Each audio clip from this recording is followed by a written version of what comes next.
Hi friends, मैं नगीन ताज complete Hindi learning channel में आप सबका स्वागत करती हूँ। ಹಾಯ್ ಫ್ರೆಂಡ್ಸ್, ನಾನು ನಗೀನ್ ತಾಜ್ कंप्लीट हिंदी लर्निंग ಚಾನಲ್ನಲ್ಲಿ ನಿಮಗೆಲ್ಲರಿಗೂ ಸ್ವಾಗತಿಸುತ್ತಿದ್ದೇನೆ। फ्रेंड्स, पिछले वीडियो में हमने 10th standard third language Hindi के थर्ड लेसन गिल्लू पाठ का सारांश हमने जाना था। आज के इस वीडियो में हम गिल्लू पाठ के प्रश्नोत्तरों के बारे में जानकारी प्राप्त करेंगे। फ्रेंड्स, ಹಿಂದಿನ ವಿಡಿಯೋದಲ್ಲಿ ನಾವು ಗಿಲ್ಲು ಪಾಠದ ಸಾರಾಂಶವನ್ನು ನೋಡಿದ್ವಿ। ಈ ಒಂದು ವಿಡಿಯೋದಲ್ಲಿ ನಾವು ಗಿಲ್ಲು ಪಾಠದ ಪ್ರಶ್ನೋತ್ತರಗಳ ಬಗ್ಗೆ ತಿಳ್ಕೊಳ್ಳೋಣ। ಹಾಗಾದರೆ ಬನ್ನಿ ಫ್ರೆಂಡ್ಸ್, ಈ ಪಾಠದ ಪ್ರಶ್ನೋತ್ತರಗಳನ್ನು ನೋಡೋಣ। इस पाठ का पहला मेन है, एक वाक्य में उत्तर लिखिए। पहला प्रश्न, लेखिका ने कौवे को क्यों विचित्र पक्षी कहा है? उत्तर, कौवा समादरित, अनादरित और अति सम्मानित और अति अपमानित पक्षी होने के कारण लेखिका ने इसे विचित्र पक्षी कहा है। दूसरा प्रश्न है, गिलहरी का बच्चा कहाँ पड़ा था? उत्तर, गिलहरी का बच्चा गमले और दीवार की संधि में पड़ा था। तीसरा प्रश्न है, लेखिका ने गिल्लू के घावों पर क्या लगाया? उत्तर, लेखिका ने गिल्लू के घावों पर पेंसिलिन का मरहम लगाया। फोर्थ क्वेश्चन, वर्मा जी गिलहरी को किस नाम से बुलाती थीं? उत्तर, वर्मा जी गिलहरी को गिल्लू नाम से बुलाती थी।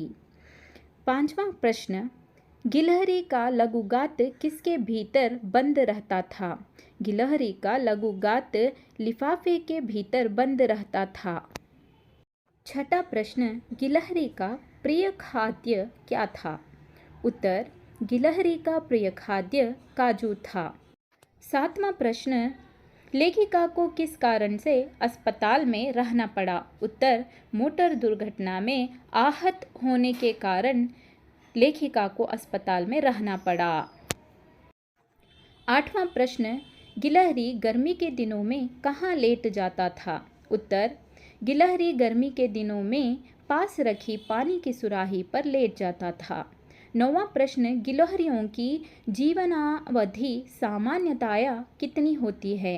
उत्तर, गिलहरियों की जीवनावधि सामान्यतः 2 वर्ष होती है। 10वां प्रश्न, गिलहरी की समाधि कहाँ बनाई गई है? उत्तर, गिलहरी की समाधि सोन जूही की लता के नीचे बनाई गई है। दूसरा मेन है, 2-3 वाक्यों में उत्तर लिखिए। पहला प्रश्न, लेखिका को गिलहरी किस स्थिति में दिखाई पड़ी? उत्तर, जब लेखिका ने देखा तब गिलहरी का बच्चा गमले और दीवार की संधि में कौवों के चोंच के 2 घाव लगने के कारण निश्चेष्ट सा गमले से चिपका पड़ा मिला। दूसरा प्रश्न, लेखिका ने गिल्लू के प्राण कैसे बचाए? उत्तर, लेखिका घायल गिलहरी के बच्चे को हौले से उठाकर अपने कमरे में लाई, फिर रुई से रक्त पोंछकर उसके घावों पर पेंसिलिन का मरहम लगाया। कई घंटों के उपचार के बाद उसके मुंह में 1 बूंद पानी टपकाया। 2-3 दिनों बाद गिल्लू स्वस्थ हो गया। ऐसे लेखिका ने गिल्लू के प्राण बचाए। तीसरा प्रश्न, लेखिका का ध्यान आकर्षित करने के लिए गिल्लू क्या करता था? उत्तर, लेखिका का ध्यान आकर्षित करने के लिए गिल्लू सर से उनके पैरों तक आकर उसी तेज़ी से पर्दे पर चढ़ जाता। उसका यह दौड़ने का क्रम तब तक चलता जब तक लेखिका उसे पकड़कर लिफाफे में बंद ना कर देती। चौथा प्रश्न, वर्मा जी को चौंकाने के लिए गिल्लू कहाँ कहाँ छिप जाता था?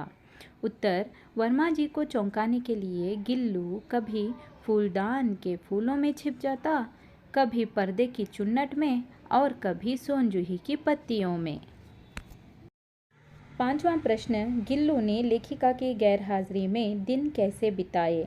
उत्तर, लेखिका की गैरहाजिरी में गिल्लू कमरे का दरवाज़ा खुलते ही दौड़कर दरवाजे तक आता, लेखिका को ना पाकर वापस अपने घोंसले में चला जाता।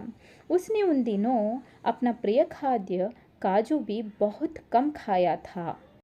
तीसरा मेन है, 5-6 वाक्यों में उत्तर लिखिए। पहला प्रश्न, गिल्लू के कार्यकलाप के बारे में लिखिए। उत्तर, गिल्लू ने पहला वसंत पूरा कर लिया था, इसीलिए लेखिका ने खिड़की की जाली का एक कोना खोल दिया। इसी राह से गिल्लू बाहर चला जाता, दिन भर गिलहरियों के झुंड नेता बना, हर डाल पर उछलता कूदता। ठीक 4 बजे खिड़की के भीतर आकर झूले में झूलने लगता। दूसरा प्रश्न, लेखिका ने गिलहरी को क्या क्या सिखाया? उत्तर, जब लेखिका खाने के कमरे में पहुंचती, गिल्लू आंगन, दीवार, बरामदा पार करता हुआ मेज पर पहुंच जाता। लेखिका के सिखाने पर वह थाली के पास बैठकर बड़ी सफाई के साथ एक एक चावल उठाकर खाता। प्रिय खाद्य काजू न मिलने पर अन्य खाने की चीज़ें लेना बंद कर देता या फिर झूले से नीचे फेंक देता। तीसरा प्रश्न, गिल्लू के अंतिम दिनों का वर्णन कीजिए। उत्तर, गिल्लू की जीवन यात्रा का अंत आ ही गया। दिन भर उसने ना कुछ खाया, ना वह बाहर गया। उसके पंजे ठंडे हो गए थे, इसीलिए लेखिका ने हीटर जलाकर उसे उष्णता देने का प्रयत्न किया, परंतु प्रभात की पहली किरण के साथ ही गिल्लू चिरनिद्रा में सो गया। चौथा प्रश्न, गिल्लू के प्रति महादेवी जी की ममता का वर्णन कीजिए। उत्तर, महादेवी वर्मा जी अपने घर वालों के कहने के बावजूद कौओं की चोंच से घायल गिल्लू को अपने कमरे में ले आती हैं। रुई से उसका रक्त पोंछकर उसके घावों पर पेनिसिलिन का मरहम लगाती हैं, जैसे तैसे उसके प्राण बचाती हैं। इससे गिल्लू के प्रति महादेवी वर्मा जी की ममता का बोध होता है। फ्रेंड्स, व्याकरणांश में दिए गए बाकी सारे प्रश्नोत्तर हम अगले वीडियो में देखेंगे, पार्ट 2 में। ಫ್ರೆಂಡ್ಸ್, ಪಾರ್ಟ್ 2 ವಿಡಿಯೋದಲ್ಲಿ ನಾವು ಅಭ್ಯಾಸದಲ್ಲಿ ಕೊಟ್ಟಿರುವಂತಹ ಎಲ್ಲ ವ್ಯಾಕರಣಕ್ಕೆ ಸಂಬಂಧಪಟ್ಟಂತಹ ಪ್ರಶ್ನೋತ್ತರಗಳನ್ನು ನೋಡೋಣ. Thank you for watching friends. Please like, share and subscribe. Don't forget to subscribe and like. Thank you.